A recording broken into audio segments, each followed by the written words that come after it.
जो फैसिलिटी लोगों को आसानी से मिल जाता है उस फैसिलिटी को लोग कद्र नहीं करते हैं, उस फैसिलिटी की कीमत को लोग नहीं समझते हैं।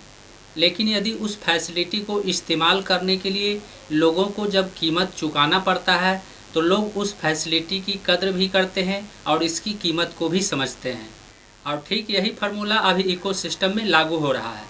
अभी इकोसिस्टम में लैंग्वेज चेंज का ऑप्शन दिखाई नहीं दे रहा है। जब हम इकोसिस्टम में ओमेल पर क्लिक करते हैं तो ओमेल ओपन नहीं होता है।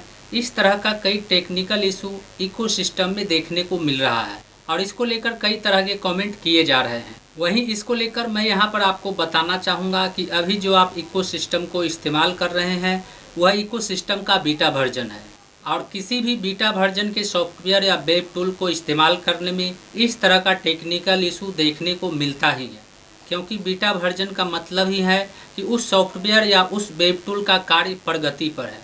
ऐसा सॉफ्टवेयर या वेब टूल जिसे निर्माण के दौरान इस्तेमाल करने का सुविधा दिया जाता है उस सॉफ्टवेयर या वेब टूल को हम बीटा वर्जन कहते हैं। और बीटा वर्जन सॉफ्टवेयर को इस्तेमाल करने के लिए मिलना ही अपने आप में एक बड़ी उपलब्धि है। बीटा वर्जन सॉफ्टवेयर को ऐसे ही कोई इस्तेमाल नहीं करता है, इसलिए आपको इसकी कीमत समझना चाहिए। बीटा वर्जन सॉफ्टवेयर या वेब टूल को वही लोग इस्तेमाल करते हैं जो टेक्निकल के क्षेत्र में थोड़ा नॉलेज रखते हैं, जिससे वे उसे इस्तेमाल करते समय उनमें कमियों को ढूंढें और कमियों को ढूंढने के बाद वे उसे रिपोर्ट करें, जिससे उन कमियों को दूर किया जा सके। आप खुशनसीब हैं कि आप इकोसिस्टम के बीटा वर्जन को इस्तेमाल कर रहे हैं। यहाँ पर मैं आपको एक एग्जाम्पल के रूप में बताना चाहूँगा कि आपने हैकर्स नाम जरूर सुना होगा। हैकर नाम सुनते ही आपके मन में क्या ख्याल आता है? हैकर्स नाम सुनते ही आपके मन में फ्रॉड करने वाले का ख्याल आता होगा। लेकिन यहाँ पर मैं आपको बताना चाहूँगा कि हैकर्स दो प्रकार के होते हैं। एक होता है ब्लैक हैट हैकर्स और दूसरा होता है वाइट हैट हैकर्स। और इन दोनों ब्लैक हैट हैकर्स और वाइट हैट हैकर्स में आसमान ज़मीन का अंतर है।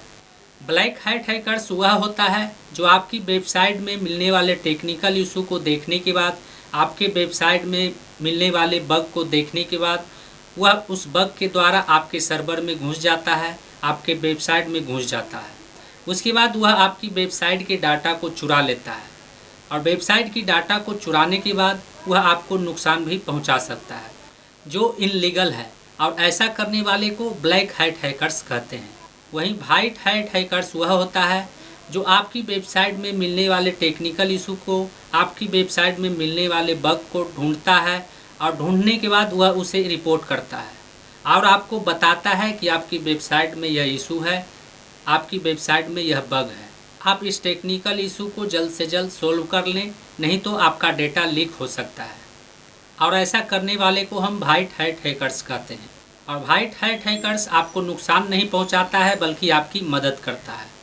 यहाँ पर मेरा कहने का मतलब यह है कि आप इकोसिस्टम का बीटा वर्जन इस्तेमाल कर रहे हैं, इसलिए आपको इकोसिस्टम में समय समय पर इस तरह का टेक्निकल इशू देखने को मिल सकता है। तो इन टेक्निकल इशू को देखने के बाद आपको ज़्यादा उतावला नहीं होना है। आपको बस 24 से 72 घंटों का इंतज़ार करना है और इतने समय बाद आपको वह टेक्निकल इशू देखने को नहीं मिलेगा, क्योंकि जब इकोसिस्टम में अपडेटिंग का काम चालू होता है तो इकोसिस्टम के कुछ ऑप्शन इधर उधर देखने को मिल सकता है। इसलिए इस तरह का टेक्निकल इशू को लेकर आपको परेशान नहीं होना है, आपको बस इंतज़ार करना है। तो उम्मीद करता हूँ कि इस वीडियो में दी गई जानकारी को अब आप अच्छी तरह से समझ गए होंगे।